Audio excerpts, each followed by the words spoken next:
HB1351 by Representative Eskamani and Representative Saltzman. Compensation for advising or assisting in veterans' benefits. Representative Eskamani, you're recognized to present the bill. Well, thank you so much, Chairwoman Persis Mullica, Vice Chair Brackett, and of course, Ranking Member Daley for allowing us to agenda and hear this bill today. Federal laws and regulations prohibit anyone from assisting a veteran in the preparation, presentation, or prosecution of VA benefit claim, or charging a fee for this assistance that is exorbitant in nature without accreditation from the VA's Office of General Counsel. However, the VA and other federal agencies are limited in their ability to enforce existing law because explicit criminal penalties were actually stripped from federal law nearly 2 decades ago. This has contributed to the proliferation of unaccredited claims representatives, also known as claim sharks, in recent years. This legislation will discourage these types of predatory companies from operating outside the bounds of federal law and will give the state an additional tool to protect veterans claimants from predatory practices. It should be noted that these claim sharks charge veterans for services that are provided free of charge by organizations like the American Legion, VFW, local VSOs, and so many other nonprofit and state partners that are accredited.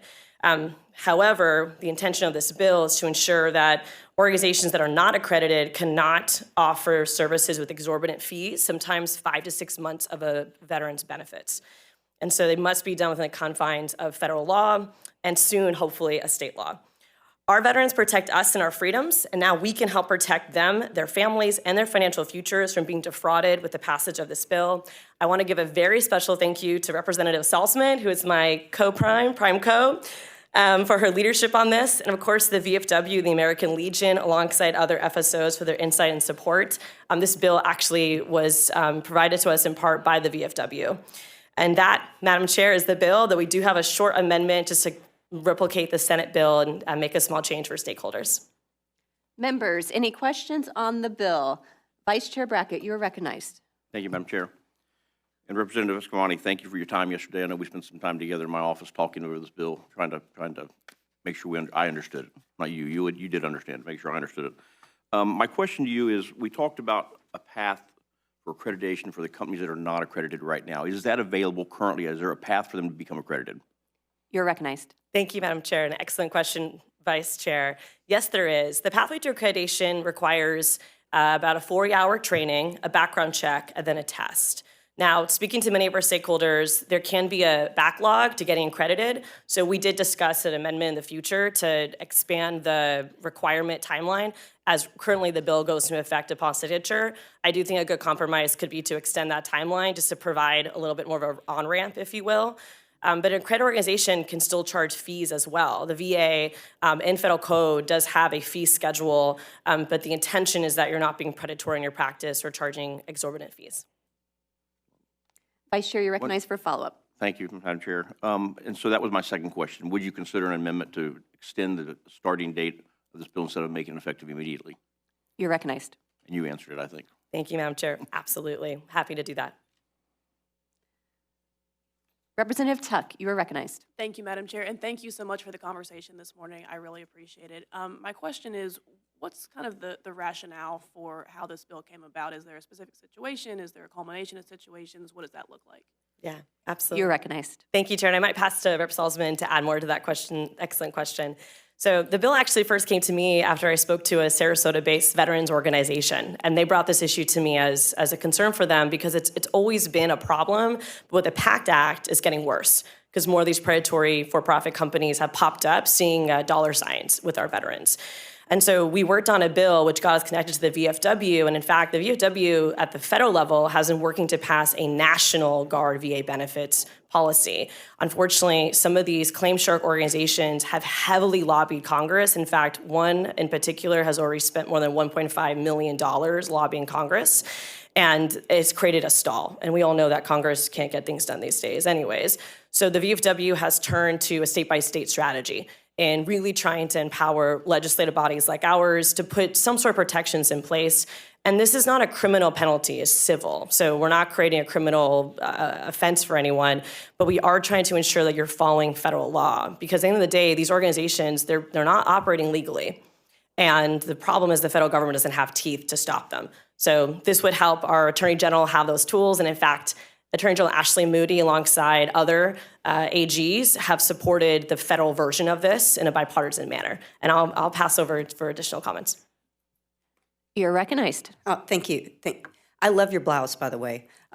So, apologize. So back to Representative Tuck's question, what has led to this? I think the PAC Act is a good example. So basically, matter of fact, fun information for you. I sound bad, but not because I have a cold, but because I have sinusitis from where I used to do what we call crap burning detail when I was deployed, where we would literally burn poop and then we would inhale it, and now people like me have this issue. So the PAC Act just came out a couple of years ago. The VA said, oh my gosh, we poison these people's bodies, and we need to make sure we take care of them. Hey, veterans, if you go online and apply, we will not only provide you with a pathway to get compensation and disability for this, but we'll also give you back pay up to 2 years because we recognize we should have done this a long time ago.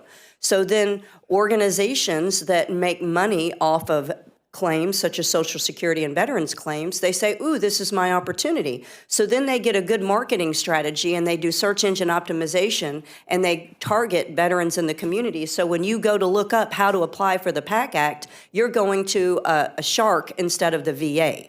So you're not even given the opportunity as a general citizen unless you walk into a veterans organization or a veterans clinic to do it the way that it's designed to do. And by the way, it takes 5 minutes to apply online for the PAC Act. 5 minutes, you go in, you log in. Every veteran has a login. That's how we get everything we need with the VA. And you literally click a button. But these organizations are out there preying on folks that don't understand the process, and they end up getting 5, 6, 7 months of back pay, sometimes even more. And guys, back pay could be $200,000+ because the way the Veterans Association does it, just like the Social Security Administration, you get it from the time you filed. So if a veteran is having issues being approved, even if it's denied, they're still going to be able to get all the money that was owed to them. That is standard practice in the VA. But if you don't know that as a 70-year-old World War II veteran or whatever, you Google it or you find whoever you see a sign, a billboard, and you call it and you automatically think you have to use an attorney. And these attorneys are not accredited, so they're able to manipulate the system in a way where you get the most money, but that's so they can get more money in return. I hope that answered your question. This is very frustrating for me, that the fact that they get to take advantage of veterans. So, Members, any additional questions? We have an amendment. Representative Eskamani, you are recognized to present Amendment Barcode 975493. Thank you so much, Madam Chair, and thank you to the staff who helped craft this amendment. This amendment is just matching the Senate version, which already passed its first committee unanimously. But essentially, we want to make sure we didn't unintentionally capture public agencies that are also providing services to veterans for free. So it just removes a few words from the definition of a Veterans Benefits Matter organization and what a person means. So just to be more specific, government, governmental subdivision, agency, or instrumentality is removed. Members, any questions on the amendment? Seeing no questions, do we have public comment on the amendment? Is there anyone present wishing to testify on the amendment? Members, we're in debate on the amendment. Any debate? Representative Eskamani, you're recognized to close. Waive close. Representative Eskamani, having waived close, please show amendment barcode 975493 adopted without objection. We are back on the bill as amended.